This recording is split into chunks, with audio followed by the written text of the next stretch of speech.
In ancient temples within secret societies, and even hidden in plain sight, on banknotes, flags, and symbols of popular culture, lie signs that have escaped the eyes of many. But where did these symbols come from? And why have they survived for thousands of years? The answer isn't simple, because they were never just decorative designs. They were a symbolic language, codes carved into mythology, crafted to communicate with a deep part of the human mind and spirit that has almost fallen silent today. In this video, we'll explore 5 ancient hidden symbols, ones you've seen countless times, but never truly understood.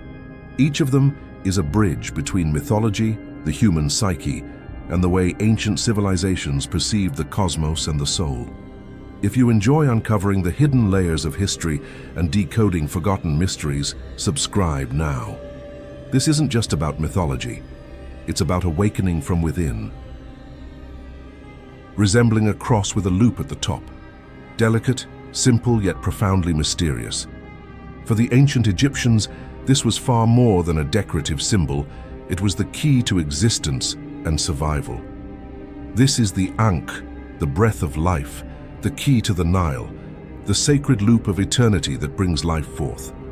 You will see it everywhere in Egyptian art, in the hands of gods like Isis or Anubis, offered to the noses of pharaohs to blow in life, floating beside the solar disk as a symbol of divine power. But why was it so central? Because in Egyptian mythology, life was not just survival in the mortal world. It was alignment with cosmic forces, preservation of divine order, ma'at, and assurance of life after death.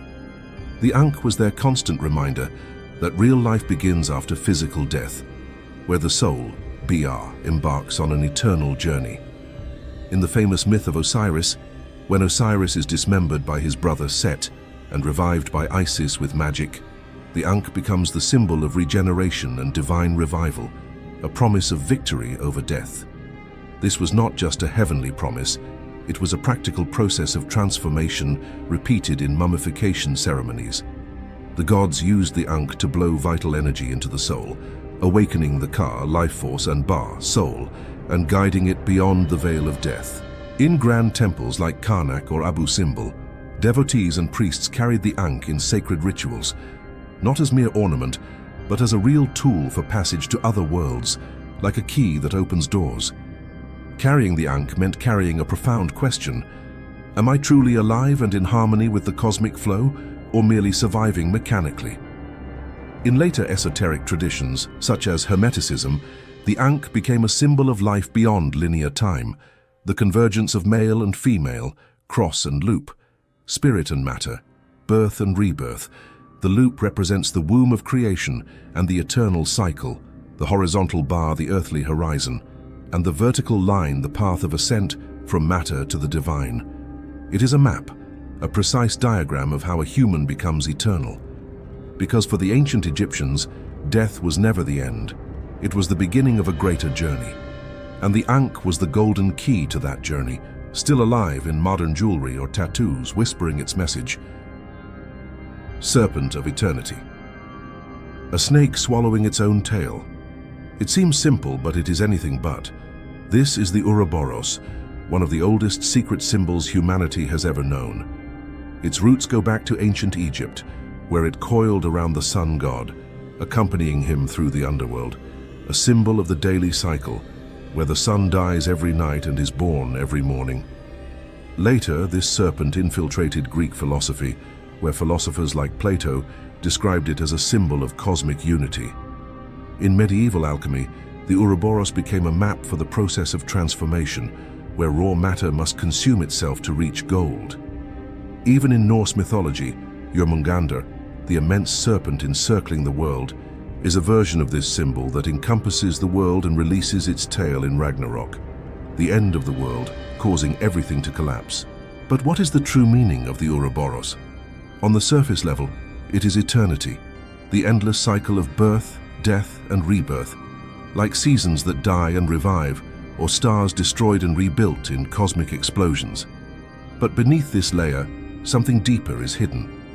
In esoteric traditions, the Ouroboros is a symbol of cosmic unity, the endless dance between destruction and creation, a world that constantly devours itself to renew, never-ending and never static.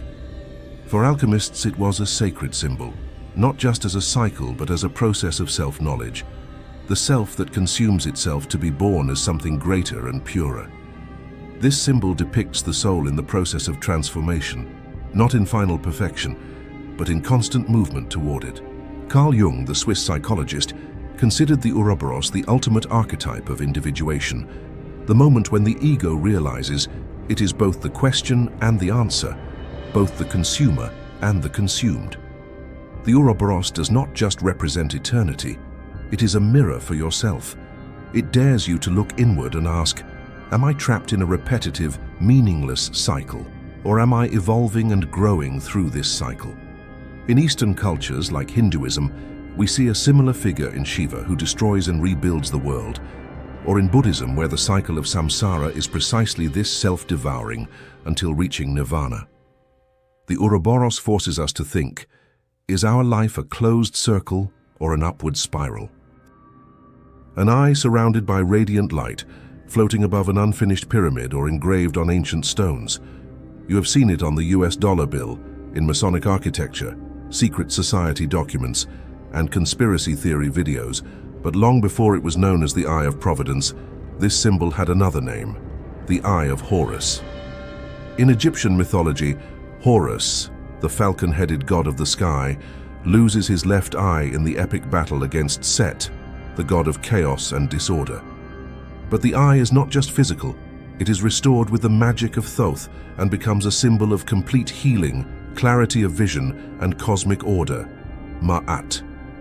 The left eye of Horus represented the moon, intuition, mystery, the deep unconscious. Not about seeing the external world with the apparent eye, but about seeing within and the hidden patterns.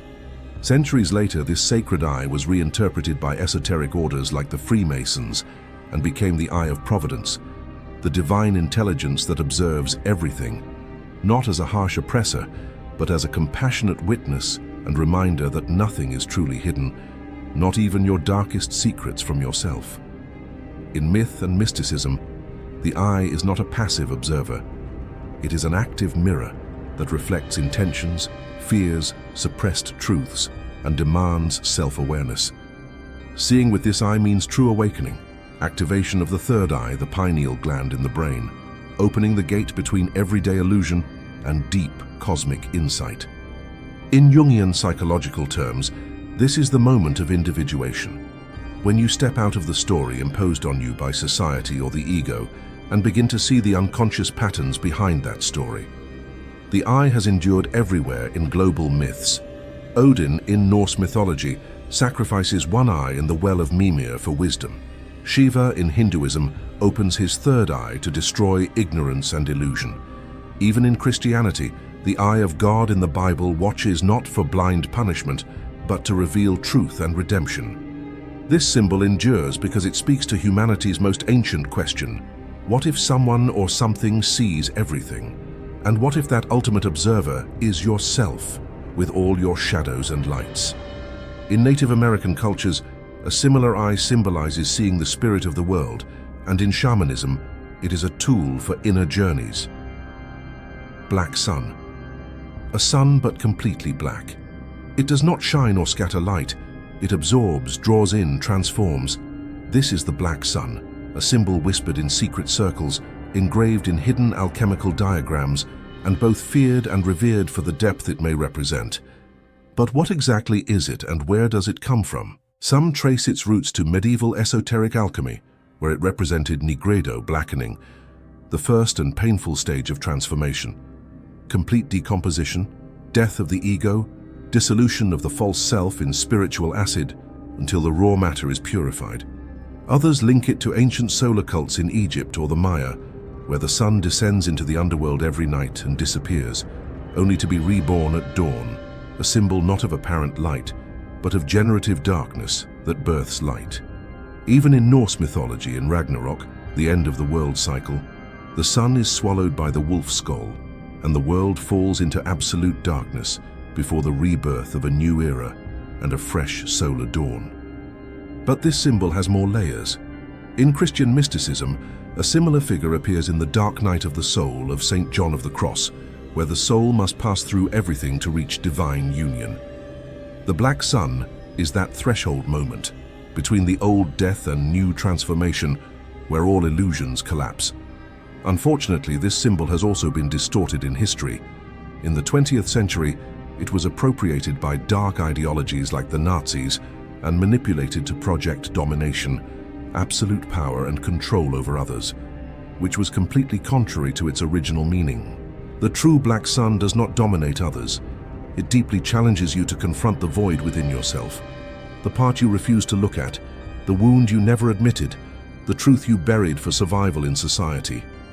In Jungian psychology, it precisely mirrors the shadow, that dark part of the psyche where all forbidden thoughts, suppressed desires, traumas, and unused potentials live. But here lies the beautiful paradox. The black sun is not the enemy. It is the source of real and powerful transformation. Because nothing evolves in the comfort zone, nothing is born in false light without first passing through deep darkness. In global myths, heroes always descend to the depths before ascending to the peak, like Orpheus in the underworld or Dante in hell. In real life, before full awakening, we often break and rebuild. And in the soul, sometimes the most powerful light comes from where we thought nothing could grow, like the lotus rising from black mud. This is the essence of the black sun, a symbol of necessary endings, hidden beginnings, and power that is revealed only when you dare to face absolute darkness. Hexagram. Two interlocked triangles, one pointing upward and the other downward. They collide and form a six-pointed star. But this is no ordinary star. This is the hexagram, known by countless names throughout history. Seal of Solomon, Star of David, Star of the Macrocosm, union of heaven and earth. Today it is mainly known as a symbol of Judaism, but its roots are much older, a mystical key passed down through secret traditions, from European alchemists to Jewish Kabbalists, from magicians in ancient Egyptian and Babylonian temples to esoteric Greek and Roman philosophers. In ancient alchemy, each triangle carried a cosmic element. The upward-pointing triangle was fire, masculine, active, spiritual, a symbol of the soul ascending toward heaven. The downward-pointing triangle was water, feminine, receptive, material, representing the body embracing the earth. When these two forces collide, they do not neutralize each other. They create balance, harmony that mirrors the architecture of the cosmos itself, like yin and yang in Chinese philosophy, which are incomplete without each other. This duality is not in opposition. It is duality in fusion, where opposites complete each other to build something new. In Kabbalistic traditions, the hexagram became a map of the divine, a symbol of Tifereth, the central sphere in the tree of life, where beauty, truth, and balance reside, the point where God's energy collides with human consciousness and creates union. But something even more ancient is hidden behind it. Legends say King Solomon, a figure suspended between real history and myth, used this seal to command spirits and demons, not to destroy them with violence, but for deep understanding, integration, and harnessing their power in service of the good. In ancient texts like the Talmud, this seal is described as a tool for wisdom, not domination. Because the hexagram does not exile the shadow, it embraces and transforms it. In modern psychology, Carl Jung might call it the sacred marriage, the alchemical union of inner masculine and feminine, conscious and unconscious, leading to individuation. The hexagram teaches that true enlightenment does not come from escaping the material world. It comes from integrating it with the spirit, from reconciling inner contradictions, fear and courage, weakness and strength, to reach wholeness. Not pure and flawless, not perfect in the ideal sense, but whole as an integrated unity. In Hinduism, we see a similar figure in mandalas that depict cosmic balance, or in Hermeticism, where as above, so below is the central motto. These aren't just cult symbols. They're mirrors, reflections of something within us. And if you're still watching, it means one thing. You're not just curious, you're awake. Here, we go beyond history itself. We uncover the hidden layers of myth, mind, and meaning, where symbols transform into truth, And this is only the beginning. Now tell me, what do you know about these symbols that most people don't? And which other symbols do you believe deserve to be revealed? If this video awakened something inside you, subscribe and join us as we decode the ancient world to understand the modern one more deeply.